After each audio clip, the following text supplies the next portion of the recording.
Welcome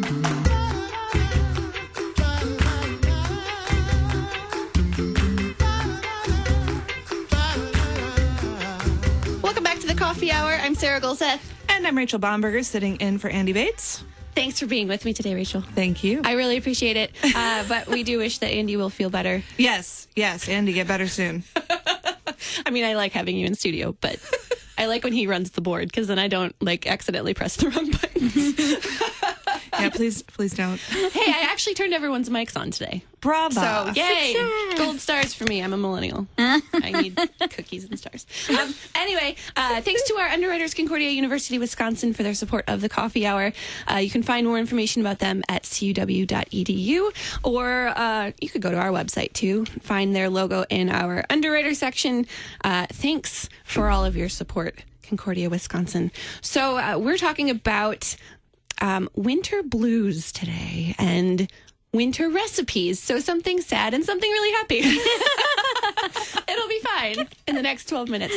And joining us in studio, Sara Corenti, MSRDLD. You have a lot of letters after your name. I know. That's pretty cool. Health and Wellness Educator with Concordia Plan Services, coming up from downstairs to join us today. Yeah, Thanks. just one floor now because we moved up one floor. But yeah. Gonna have Good to be up here. walk around the building some more to get those I extra know, steps. I do. Well, it's nice. Most of my coworkers in our department are still a floor below, so it's actually a little bit more walking for me. There you go. So bonus, yeah. But thanks for having me back. Yeah, absolutely. So it's winter, sort of, outside. It's trying to be. I think it's supposed to snow later this week. Right, of course. That's Missouri, right? Yeah. 60 today, snow on Thursday. 70 yesterday. Yeah. But whatever. But this is a time of year that it can be a little hard emotionally. And we were commiserating earlier about it's just tired. I'm tired. Every time Sara and I meet each other in the building these days, it's how are you? Not good. Tired. Need more sleep. Is I'll it be still honest. winter? Yeah. Is spring here yet? Yeah. It is a gloomy time of year. Like, not just outside, but people's emotions just kind of are. We're coming off of this really exciting holiday season where we have a lot of commitments, which sometimes are stressful, but it's giving people a lot to look forward to.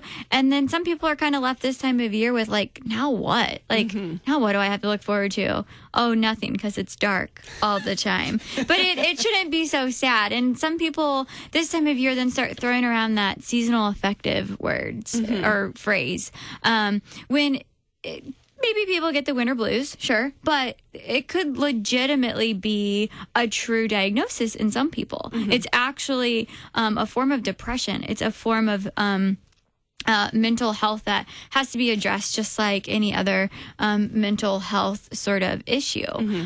So if people are starting to experience those symptoms, different than just it really stinks that it's winter. Things like maybe a little bit more reclusive, weight gaining, certain cravings, lack of energy, which I know all of these sound like everyone. So don't self-diagnose. But just if you have those kinds of symptoms, just get it checked out. First, talk to others and see, am I kind of as optimistic as I normally am, or am I markedly different? Or if you're not really sure of other people's opinions or clinical judgment, go see a doctor, or if you have a counselor that you trust, check in with them. I know I just did a week or so ago. I say that to people to kind of help normalize it, that yes, I participate in that part of my mental health too. I called my counselor that I see regularly, and I just said, hey, I'm feeling a little funny, going through a grief wave, going through the seasons change, and I just want to talk about it. Yeah. And we did. Yeah. And it helped, and it was good. So I encourage people to do that. Yeah, I think that is so important for people to recognize and understand that it's not a weakness to talk about how you're feeling. No. It's good to get those feelings out and to talk about, what you're going through. We do that with our physical health all the time. But there's still that stigma around the mental health of thinking that it's a bad thing to need to talk to somebody. Right. It's a lot.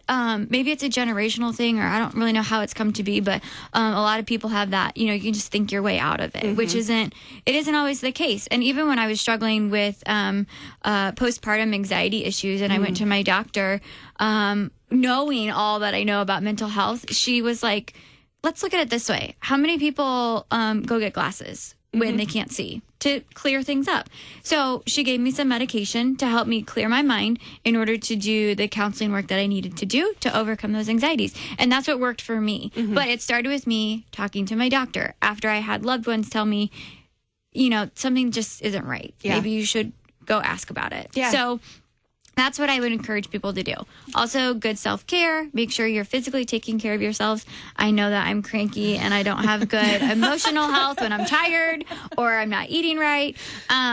And then if you need help beyond that, maybe you don't have a good doctor, you can use Grand Rounds if you're in the health plan and get connected to one.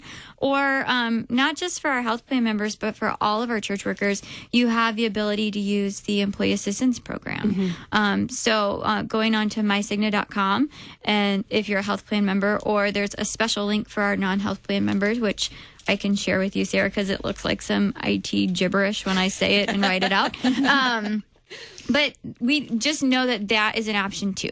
People can get connected to counselors over the phone unlimitedly through the whole year, or see counselors in person if and when needed. Yeah. So is there, obviously, if you are in a bad way, don't be ashamed to get help. Sure. But since I think most people, even if they don't get all the way down that rabbit hole, feel a little blah this time of year, is there advice you can give, aside from the usual eat right, exercise, etc., that is winter specific for those of us who just not feeling 100% because it's January and Sure. it's dark all the time? Right. Well, I mean, sun can affect some people, like the season and just how much darker it is and gloomier it can affect people. So there are ways that you can do light therapy. Some people that are sensitive to the lack of light or light, there's certain lamps that emit the same sort of kind of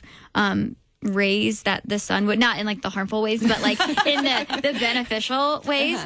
So for some people that truly struggle with seasonal affective, if medications and counseling has done the maximum it can, then light therapy could be an option for some. Or for some that just, really want to pretend it's really sunny out, they can use it too. But yeah, and then all of the other self-care is what's really going to help others. Staying physically active, all the things we say all the time that we don't just say because it's fun to say or we're paid to say it. It's because it's actually proven to help you feel better. Well, that leads me to another question about food. I'm a gardener, but obviously I'm not getting those fresh veggies out of the garden this time of year. Sure. However, the house is cool, so I fire up the oven to bake the cookies that I don't. How can I keep doing the kind of farmer's market eating I do in the summer? Now when it's just so much more impractical and expensive, and the tomatoes taste like cardboard. Sure. Yeah. Right. So number one, I always tell people seasonal. Look up things that are seasonal. We were talking about acorn squash before we got on here. Things like that are this time of year because they're going to taste the best. Tomatoes, not so much. No. Seasonal, but then also let's not take away how good like frozen vegetables still can be. So the other day, my husband and I made what I have now called Asian spaghetti, which was just soba noodles and tofu, which I know sounds crazy for some, but it called for all of these vegetables like Chinese broccoli, and I'm like, I don't even know where to find that. So what I did was I pulled out a bag of frozen vegetables that contained regular broccoli, threw it in, and it sufficed, and it was quick and it was easy and still delicious and all within season and still affordable. So thinking outside of I have to buy what's on the farmer's market, frozen sometimes is just as good in that case. And give yourself a little grace. Like if you're eating a vegetable, it's a vegetable. Like celebrate that. Now, I mean, I take that back. If it was deep fried, maybe don't celebrate that as much, but I mean, still, enjoy the fact that you had vegetables, whether it's frozen or not. Or next year, as you're gardening, maybe pack some of that away. Make chilies ahead of time. Make soups,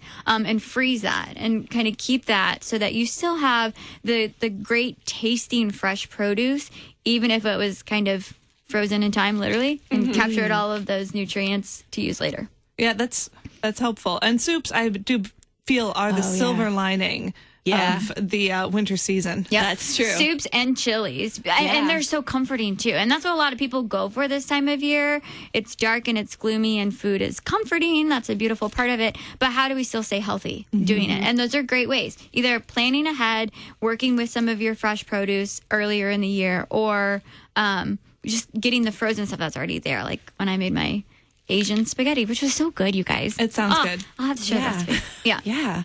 So we only have about a minute and a half left. However, do either of you have a favorite winter recipe? Speaking of soups and chilies.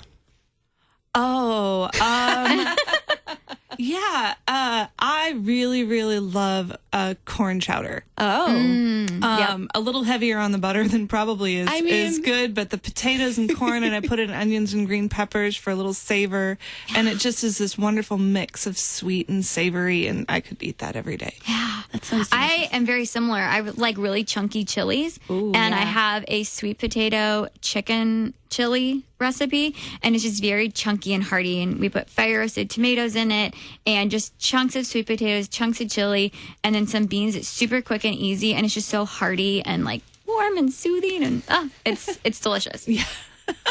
It's fun how soups and chilies are kind of like the food of the season. It is right now, and that's true. You can use all of those. My freezer is like packed with frozen veggies all the time, but they're so versatile for just throwing in a pot and boiling them, or putting them into another meal, or bringing them for lunch, or using them for dinner, or whatever. Throwing them on a sheet pan and roasting them a little bit. Roasted veggies are my favorite thing in the world. Yeah, it's don't so think easy. you can't do that to frozen. Just because it's not fresh doesn't mean it can't be done. It just might be a couple different steps. Yeah, but that's fine. Sure. All good. All right. Well, we're out of time. Dang. Okay. I know. So But we'll have you back again. Okay. There'll be more stuff to talk about, I'm sure. Yeah. Sara Corenti, MSRD, LD, Health and Wellness Educator with Concordia Plan Services. I've had too much coffee already this morning. Thanks for joining me in studio Thanks today. for having me. And Rachel Bomberger, thanks for being my co-host today. Oh, thank you, Sarah. You're listening to The Coffee Hour. I'm Sarah Golseth. I'm Rachel Bomberger.